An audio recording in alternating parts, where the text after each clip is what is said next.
की बात है। परमेश्वर कबीर साहब जी महाराष्ट्र के पंढरपुर के पास एक आश्रम बनाकर सत्संग किया करते थे। सत्संग में ज्ञान की बातें बताते थे जो सभी लोगों को बहुत अच्छी लगती थी। श्रद्धालु लोग कबीर साहिब जी के ज्ञान से प्रभावित होकर नाम दीक्षा लेकर भक्ति करने लगते थे। धीरे धीरे उनको भक्ति करने से बहुत से चमत्कार भी होते थे।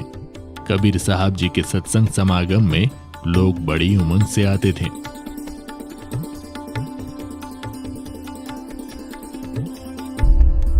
उन्हीं भक्तों में से एक भक्त का नाम रंका था। रंका भगत जी एक सच्चे सेवक थे। उनकी पत्नी बंका तथा बेटी अवंका भी भक्ति किया करती थी। उनका परिवार बहुत निर्धन था। दोनों पति पत्नी जंगल से सूखी लकड़ियां तोड़कर लाते थे और उनको शहर में बेचकर अपना घर चलाते थे। उस काम में वो बहुत ही मेहनत किया करते थे। कबीर साहिब जी के साथ में नामदेव नाम के एक भक्त रहते थे तथा वे भी कबीर जी के शिष्य बन गए थे। एक दिन उन्होंने अपने गुरुदेव कबीर जी से प्रार्थना की और बोले, हे गुरुदेव, आपके भगत रंका बहुत निर्धन है। ये जंगल से लकड़ियां तोड़ कर लाते हैं और उसको शहर में ले जाकर बेचते हैं। वहां से धन इनको प्राप्त होता है और उससे ये अपना गुजारा बड़ी मुश्किल से कर पाते हैं। इनका शरीर भी बहुत कमजोर हो गया है।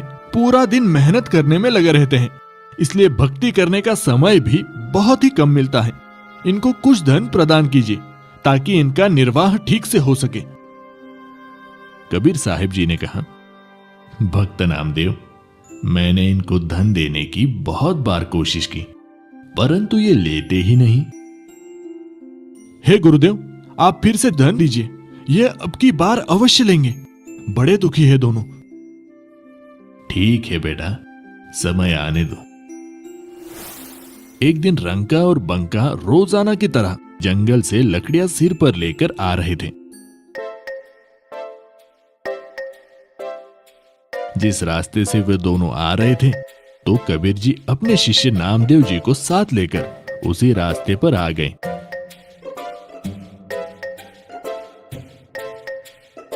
उन्होंने रास्ते के बीच में कुछ सोने चांदी के आभूषण तथा कुछ अशरफियां डाल दी और स्वयं दोनों किसी झाड़ी के पास जाकर छुप गए और उनके आने का इंतजार करने लगे।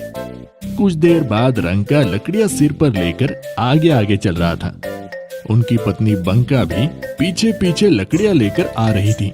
अचानक रंका की नजर नीचे पड़ी। उसने देखा कि सोने चांदी के आभूषण तथा अशरफियां पड़ी हुई है। अरे, इस घने जंगल में ये किसका धन गिर गया है? यहाँ तो कोई भी आसपास दिखाई नहीं दे रहा है। ये धन जिसका भी होगा, ऐसे हम प्रयोग भी नहीं कर सकते। लेकिन मेरी पत्नी मेरे पीछे पीछे आ रही है। कहीं उसकी नजर इन पर पड़ गई तो वो भक्ति में विचलित हो सकती है, क्योंकि स्त्री को आभूषण बहुत प्रिय होते हैं। कहीं उसके मन में लालच आ गया तो सारा काम बिगड़ जाएगा। ये विचार करके सारे धन को छुपाने के लिए उस पर पैरों से मिट्टी डालने लग गया। बंका की नजर अपने पति की गतिविधियों पर पड़ी तो उसे बात समझते देर न लगी और दूर से ही कहने लगी, चलो चलो भगत जी, मिट्टी पे मिट्टी क्यों डाल रहे हो? हाँ हाँ, चलो घर चलते हैं, आज तो बहुत देर हो गई। फिर दोनों पति पत्नी उस सारे धन को लांघकर घर चले गए। देख लो नामदेव, अब मैं क्या करूं, ये धन लेते ही नहीं। नामदेव जी को भी एहसास हो गया कि उनके लिए ये धन तो मिट्टी के समान है। वास्तव में धन तो राम नाम की भक्ति का धन होता है जो कभी भी नष्ट नहीं होता। ये इतना निर्धन होते हुए भी भगवान के दिए में खुश थे। अपनी कोई इच्छा नहीं रखते, केवल भक्ति को आधार बनाकर अपनी जीवन यापन कर रहे हैं। ये वास्तव में परम भक्त हैं।